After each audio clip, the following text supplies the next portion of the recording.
It's pretty much common knowledge that Riverdale is a bad show, and I just want to know why. Obviously, the public opinion is negative, mostly through word of mouth, but is it actually as terrible as everyone says it is? Hear me out. The reason people hate it so much is because they take it too seriously. Seems pretty simple, right?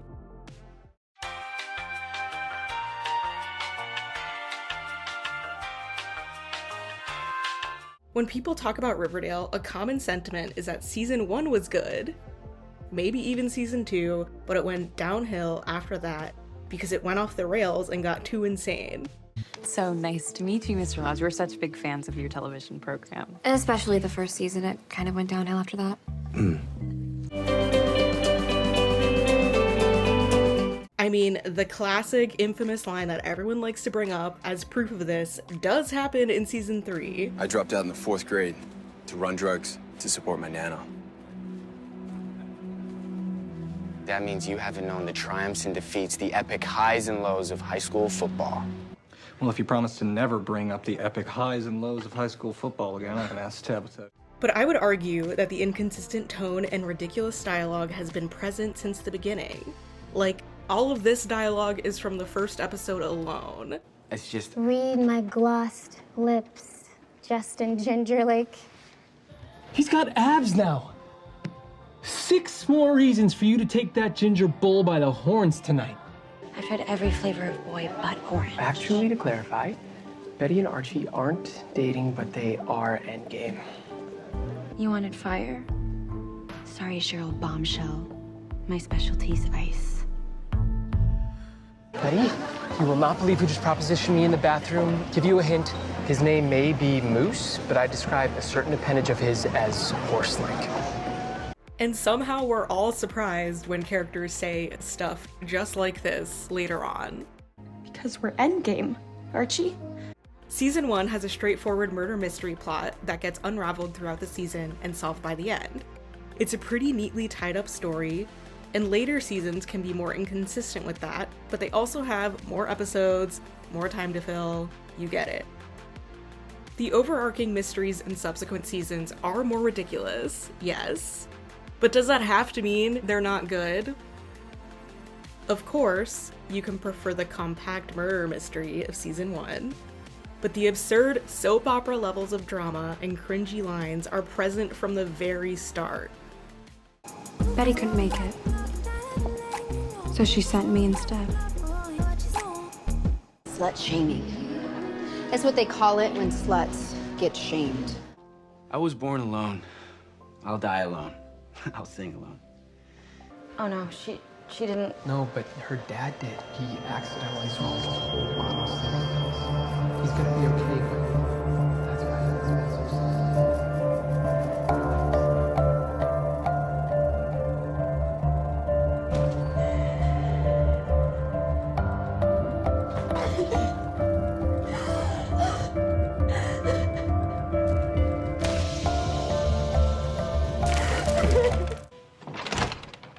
Mr. Andrews, nice haircut. Looking extremely Dilfy today. In case you haven't noticed, I'm weird. I'm a weirdo. I don't fit in, and I don't want to fit in. Have you ever seen me without this stupid hat on? That's weird. It's literally a staple of the show. If you watch season 1, all of this included, and still consider it a good show, then why not all the other seasons as well? Personally, I actually find season 1 to be one of the more boring seasons, and I don't particularly like to rewatch it, but that's just me. I've always felt that the worst thing a TV show can be is boring, and it's impossible to watch an episode of Riverdale and not be entertained. It's one of the most watchable shows ever, even if you're watching it in bad faith. Even if you want to hate watch, whatever. If you watch it enough, you're gonna get sucked in. There's just too much going on to not get invested in something, and the thing is, it's self-aware. It doesn't take itself seriously, and neither should you. I am a citizen of the United States. I have rights. Yeah, well, actually, you're not in the United States anymore. You're in Riverdale. Welcome.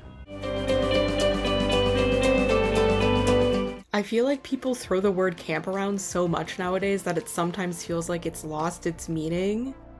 But Riverdale, by definition, is camp. Everyone involved in the show knew what they were doing. Yes, even the cast, as much as people love to make jokes about how much they hated their jobs. It's insane, and we know it is. Like, it's not we're very aware that our show is off the handle crazy. And that's the point. I think a lot of people don't understand that. They're like, what's happened to this show? What happened is exactly what was supposed to happen. Our show it's not real life. It's a crazy world, and it's a made-up world, and you're watching these characters go through these what the fuck moments all the time, and we love it. I don't know. Anyways, I'll defend this show. Shut the fuck up, little bitch. With respect.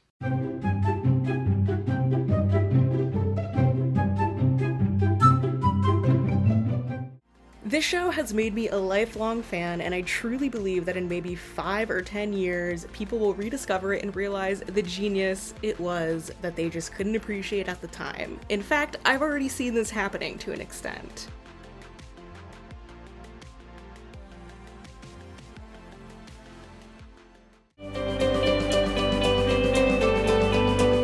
And speaking of Riverdale and its legacy, I think it's important to acknowledge that when Riverdale died, with it went the classic teen drama. This may sound ridiculous, but I'm not kidding. I obviously don't have to explain that TV is a lot different now with streaming, format, all of that stuff. Riverdale was on a cable television network that was specifically curated to teen and young adults. It was one of the last shows of its genre and demographic that was on air. It had 20+ episode seasons. It had holiday episodes.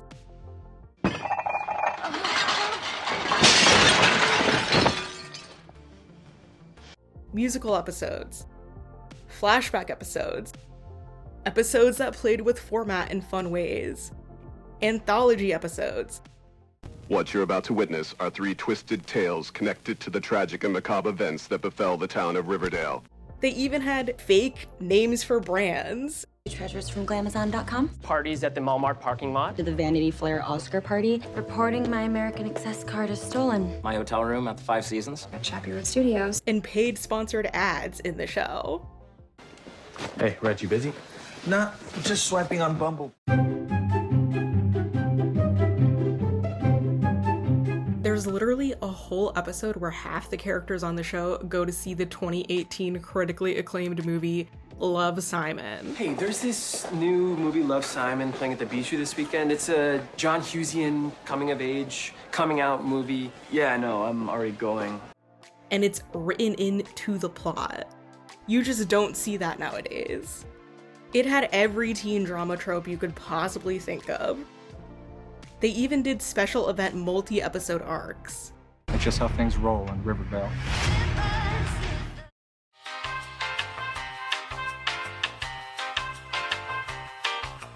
What Charles said was a perfect, soundbite to how we all felt and how I feel of Riverdale was acting boot camp. It was like every day you were thrown into an insane circumstance that you had to ground within your own character's, kind of set of rules, and it was constant. They were constantly throwing stuff at you. The days were long. I mean, it was just, there couldn't have been, I think, a better first kind of big experience for most of us than that. That show, we did everything you could imagine. There wasn't a single thing we didn't do. Every genre we played with and experimented with, every storyline, every time someone says something, I'm like, yeah, we did that on Riverdale. Superheroes, yeah, we did that. Harvesting organs, yeah, we did that.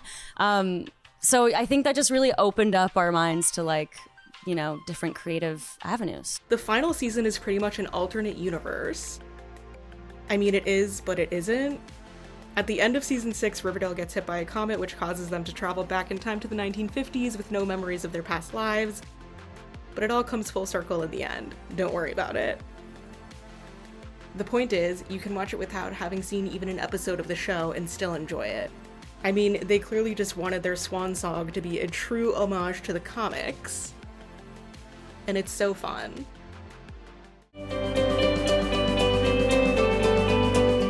Speaking of Archie comics, I think that's another thing to keep in mind when watching Riverdale. Comics are a medium where anything can happen, and the show adopts that logic as well. In case anyone forgot what it's based on. Does this band have a name?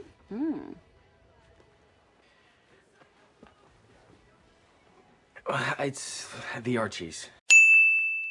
What, was the me-me-me's taken? We can change the name. No, the Archies. Archie's gonna be there, Jughead's gonna be there, Reggie's gonna be there too. Hey, Archie's parties are out of... Find it isn't easy to be smart when trying to entangle the jingle from the jangle. How come I look different? What do you mean? I mean, I look like two different people. Look. Both devastatingly handsome, but other than that... But I came first. I'm Richie Prime, baby. Yeah, but you've been in like 3 issues. I've been in dozens. The first 2 seasons are relatively grounded in reality, but as the show goes on, it almost feels like they're testing how far they can go without actually committing to it being supernatural, and I think that's fun. In season 3, the whole town starts playing a Dungeons and Dragons-like game that gets out of hand when it parallels real life. And then there's the organ harvesting cult led by Chad Michael Murray, whose daughter that's actually his wife has been recruiting people all season. Aren't you like 30? But don't worry, they take him down. Season 4 returns to the murder mystery when Jughead is presumed dead. But as the story unravels, we find out that he faked his death, and almost everyone is in on it. Hey, guys. Oh, and also everyone is doing normal teen things, like applying for college and dealing with their new evil principal. Excuse me, since when did Riverdale High become a fascist police state, Principal Mussolini? Side note, Killing Mr. Honey is kind of a bottle episode where Jughead writes a story and just imagines the different ways in which they could kill said evil principal, and it's one of my favorites. It's not like this concept isn't something that has been done before. Taking ordinary teen characters with their teen problems and putting them in crazy situations. Because what goes on around here? Murder, mayhem, depravity. It is not normal. Well, it's normal to us. And then in season 6, things actually get supernatural when they all get superpowers, and somehow it doesn't feel like the show has jumped the shark, because it's Riverdale. And they've created a universe where literally anything can happen and it works. Nothing's out of the question. And I think that's admirable. Crazy shit like this happens almost every episode and no one bats an eye. Because that's just Riverdale. That is the culture that it curated. People try to look at our show as it was so different in the beginning and look where it is now, and it's sort of like, well, that, you know, that's just the journey of this show, and the world is insane. It's based off of a comic book, and anything and everything can happen in a comic book, and I think sometimes people forget that. You know, we didn't walk onto the scene saying we're just a high school drama. It's no, we've always been based off of a comic book and had these ties to almost weird supernatural events and just crazy, not very grounded situations. And, you know, the point where we're at now in season 6 we've come a long way. Our characters have superpowers. So, I mean, come on, you know, Lily, but come you know, on, it's amazing. It's it's so unhinged that it works, you know? Yeah, it really is. You got to take Riverdale for what it is. And I think when you stop trying to really make sense of it is when you can just enjoy the craziness for what it is. And that's the whole point. It's like, no, this isn't, we're not trying to make something like a grounded scenario. It's sort of, we're trying to put these characters and act grounded in very obscure, insane situations. And that's fun. That's fun to watch. Now, this is obviously just a personal preference, but season 6 is one of their best, in my opinion. And how often can you say that about a show that's over 100 episodes in? How often do shows even get to 100 episodes nowadays? Of course, Riverdale has its flaws like anything else. J'accuse!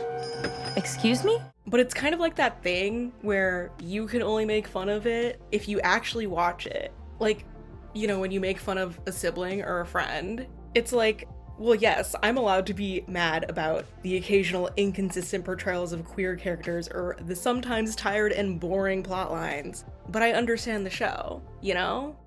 You don't want to know who really did it? Forget it, Jughead. It's Riverdale. I just feel like when people talk shit about Riverdale, most of the time, they haven't watched it. At least past season 1 or 2. It can also be genuinely good at times. It can be incredibly earnest, dramatic, action-packed, genuinely scary, and have good characterization and relationships.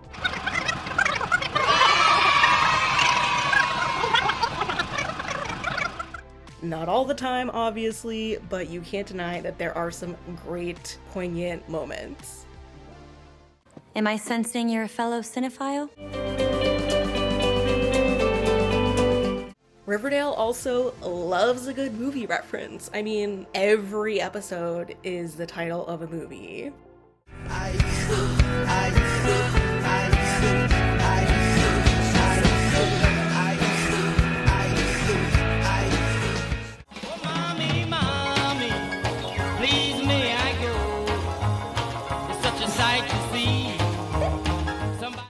usually do the honors.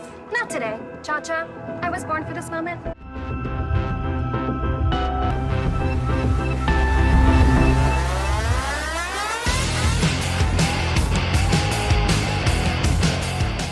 And they make really fun meta references considering some of the actors that they have on their show.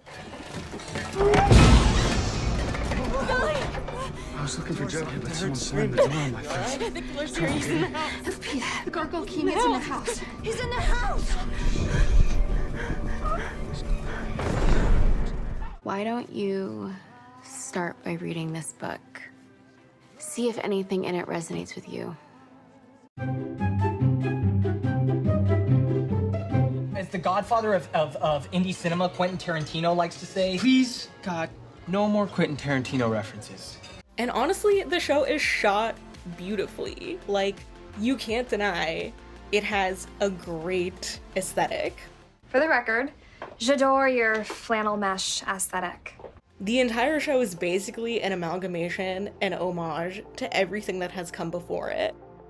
Riverdale knew what it was, and I think that's a big reason why it was so successful.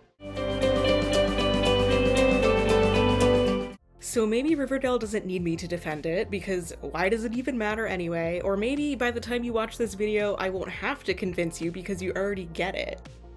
It has already been almost 2 years since it ended.